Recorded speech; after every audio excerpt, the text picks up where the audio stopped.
جنوبی کشمیر کے ترال علاقے میں آج سٹیزن کونسل کے چیئرمین فاروق ترالی نے وائبرنٹ کلاسز نامی کوچنگ ادارے کا افتتاح کیا اور اس موقع پر ادارے سے وابستہ ممبران بھی موجود رہے اور جنہوں نے موصوف کو اپنے ادارے کی سرگرمیوں کے بارے میں آگاہی فراہم کی۔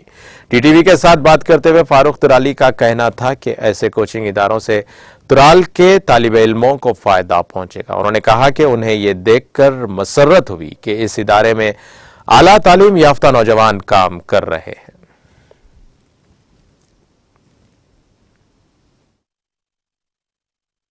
آج سے 4-5 سال پہلے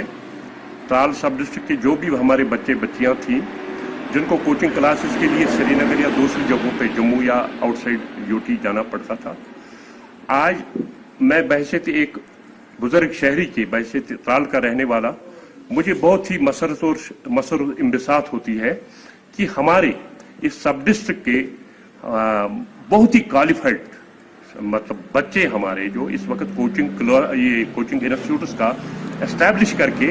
ہماری اس چھوٹی جنریشن کو گائیڈ کر رہے ہیں، اور خصوصاً میرا دل مسرت انبساط کی اتھا گہرائیوں میں کھو جاتا ہے جب میں دیکھ رہا ہوں کہ اس وقت ہم نے یہ وائبرنٹ